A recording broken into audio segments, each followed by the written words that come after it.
of these are pretty deep. So I don't know if I made a video just on Jerusalem artichokes, but it's high time that I did, if I haven't. Here's a Jerusalem artichoke bed that's in its 5th year, I believe. 5th year, and this was a parking area. At least the eastern side of this bed was a parking area. And now this whole bed looks like this.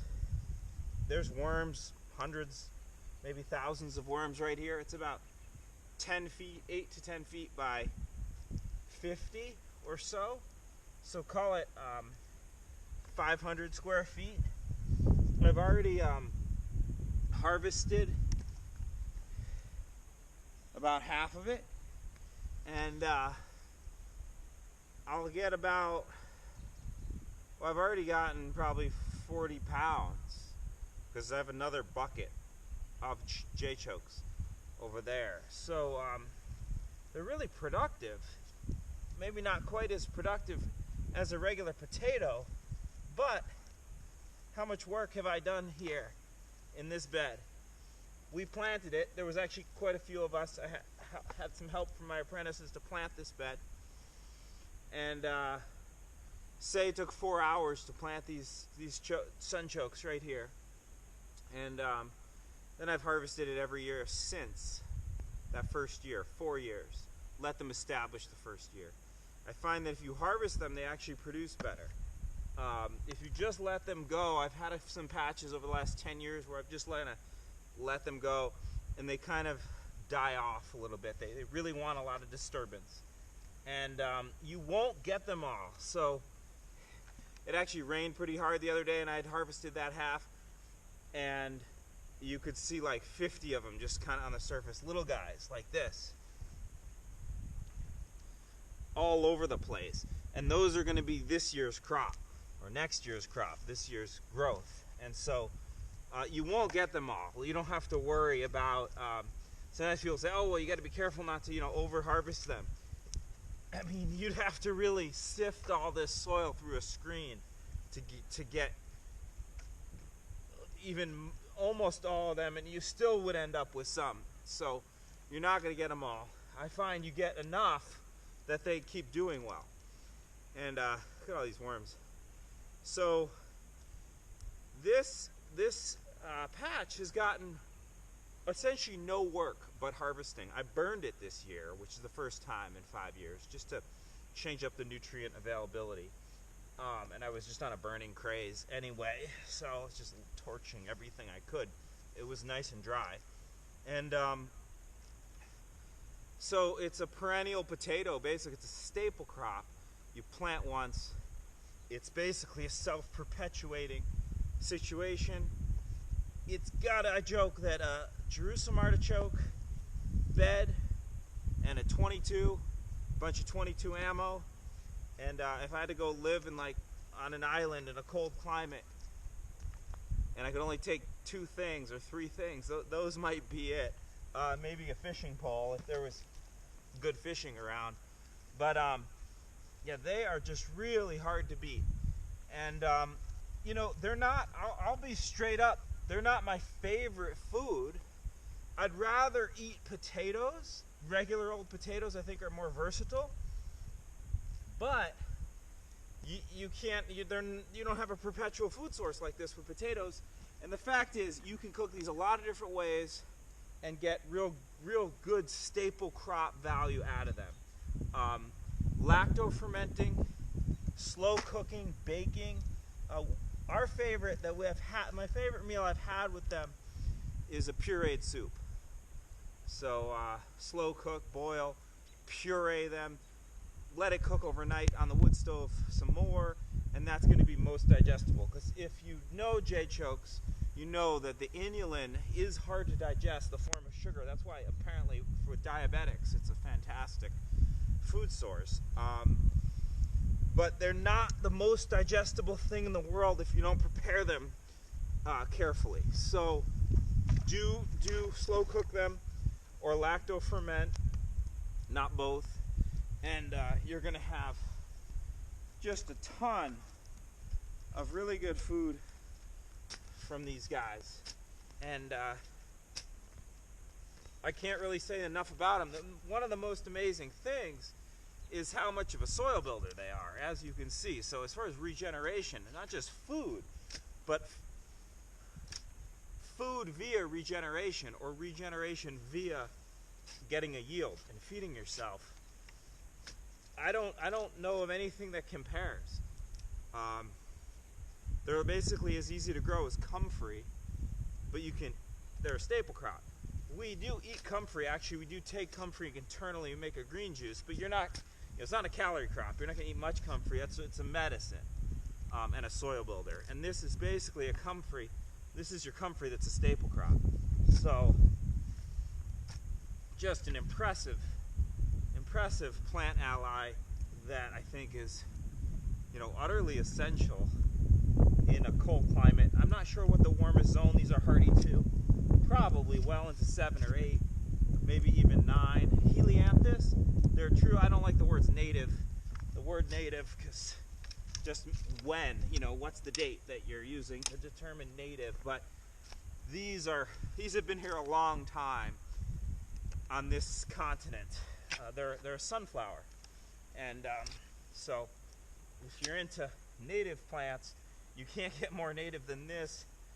And strawberry, blueberry, almost nothing most of us ate today is as native as Jerusalem artichoke. Sunchokes, people call them, or J-chokes. They get about 8 to 10 feet tall per year. So this actually in part was planted as just a nice screen and hedge to block off parking from an area that's more private.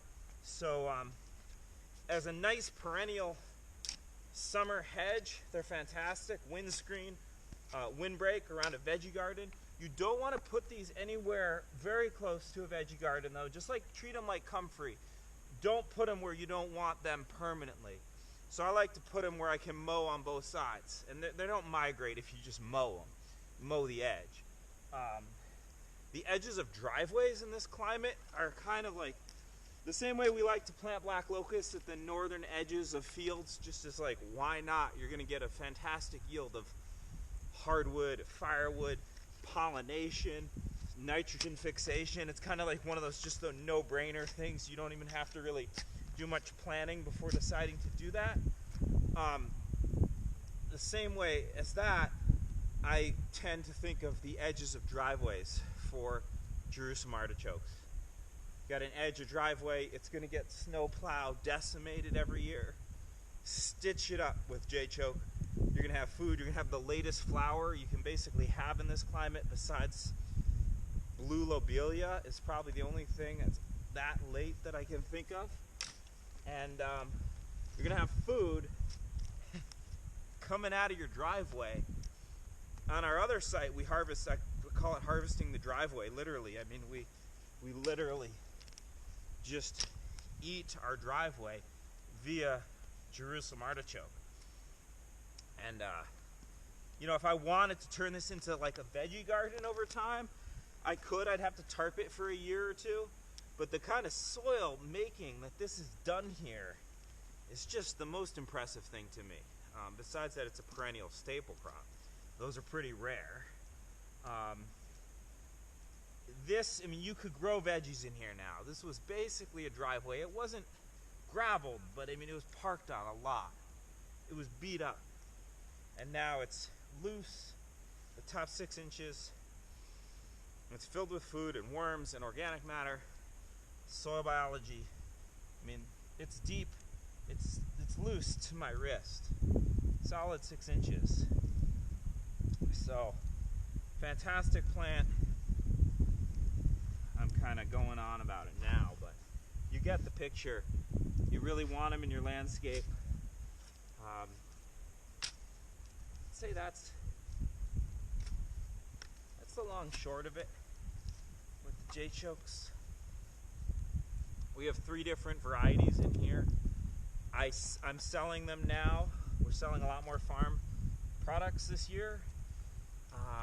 getting things out to people. I'm shipping everything all over, and I used to just give these away, and same with comfrey, but now I'm still giving them away to visitors. So we're not having visitors right now with the pandemic, but I'm also selling these for the first time, and I have hundreds of pounds. I keep making hedgerows every year. I till up new strips. Last year I made like a 250 foot long hedgerow. I tilled 2 strips, cover cropped it with, you know, the stuff we always like to cover crop with, turnip and radish and clovers, and then I did blackberry for 2 feet in front of J-choke for another 2 feet. So it's just a blackberry, you know, food, medicine food hedge. And that's going to be neat to see how those do, because they're both super powerful, kind of runnering plants that want to move around and want to kind of gain ground, and they're going to kind of oppose each other in a nice way, but in that way kind of work with the whole site. So, and I can mow on all sides of them. Don't put these where you don't want them. A lot of people will tell you they don't like them because they have them where they don't want them. But that's just the wrong place. The wrong plant in the wrong place, or the right plant in the wrong place, which is no reflection of the plant. It's the reflection of the design, you know, the setup. So look at the root mass here, all that organic matter. So all that's going to stay in here, and I'm just going to pull the tubers out, ship them to you guys. It's on our tool store, Whole Systems Design tool store. And unlike all the other stuff I sell, I didn't put an inventory quantity on these. Well, I think I did. There's some inventory. We will sell out of these, but we won't sell out of comfrey. That's what I just put on the tool store today, was comfrey. And I put like 500 in terms of the inventory, 500 orders, because that is truly something that I have thousands of plants of. So, yeah. Get your J-chokes if you don't have them already. You'll want them, for the very least, just to share with others. But as times keep getting more and more interesting, they're a major plant ally. I could use this as a fishing bed, you know, to go fishing with, to get worms from. It's such a worm-loaded bed now. There's more worms in here than in my veggie garden. I guess that says something about management, doesn't it? I'm not turning, this bed doesn't get as much disturbance, although I am increasingly not digging in my garden at all. But it's a heavier soil here, and I think the worms like that actually more over time than the dry veggie garden soils. I mean, this is under permanent cover, essentially. You're seeing it as turned as it ever gets right now, of course, but the whole year, besides right now, this is just under nice, moist cover, green cover. It's just, things are just rotting into it.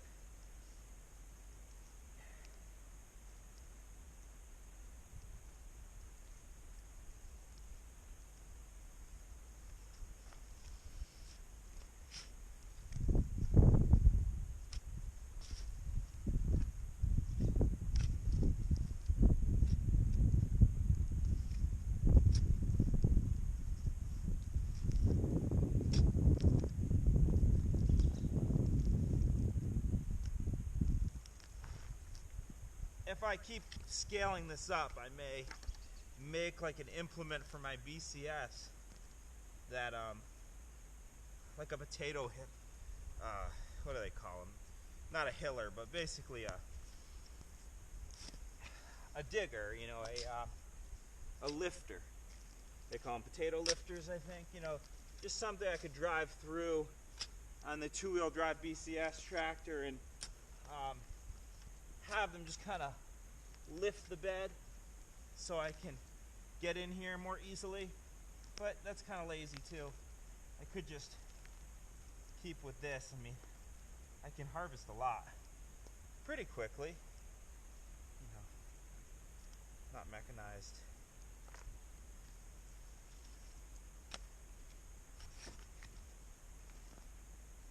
Usually there's not crazy root masses, but like here, for instance, there is. I think there's another plant in this area. There's some other perennials in this bed, like silphium, cup plant is in a couple spots. This actually has a really agreeable root system as far as messing around with. Because some herbaceous perennials you can't dig. I mean, the root system is really intense. That's actually one of the reasons these herbaceous perennials are like the best soil builders going. As far as I can tell, they're more rapid soil builders than grass or trees or shrubs, more than woodies. Because if you look at what they do above ground, it's kind of what they do below ground. They're just super badasses. They just go, they just break up the soil, shoot up, and then die back. So they've just got that carbon pumping action of up, down, versus trees, which are just kind of more plodding along. These guys are just, they're kind of more badass from a soil carbon pump perspective.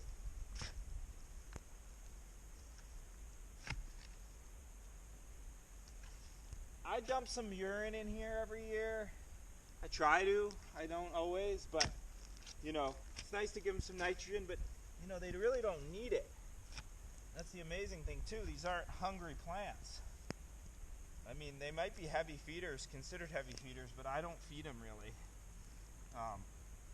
When I get around to it, if I think of it, I'll dump a couple buckets of urine in this bed a year. And this is also a water filter, so water from a driveway kind of comes into this bed. So it's a great water infiltration spot. And they're good for that, and they like that. They want to be well watered, as far as I can tell. Actually, I've seen a difference in productivity across this bed from where they get more or less water, especially on another bed I have by a driveway. So think about where water's running off your driveway,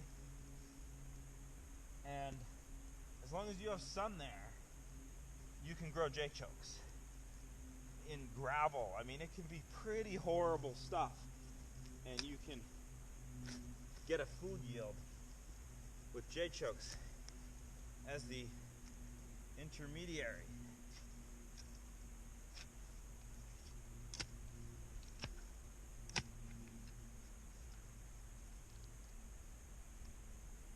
And you break these up, just like a potato, they just need one eye to make a new plant. So the big ones I'll cut into 2 or 3 pieces easily for replanting.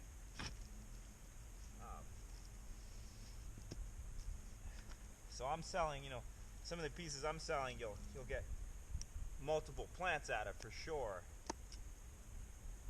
unless they're really little. I try to plant the small ones, like with potatoes, and eat the big ones. Unlike garlic, where I try to plant my best ones, my biggest ones. The processing in the kitchen is much faster with good sized ones like that. Look at this soil. It's tilthy, man. It's got some, this is what it was. This is underneath. It's kind of this cracking kind of silty clay, and the top is just really got a real good structure to it.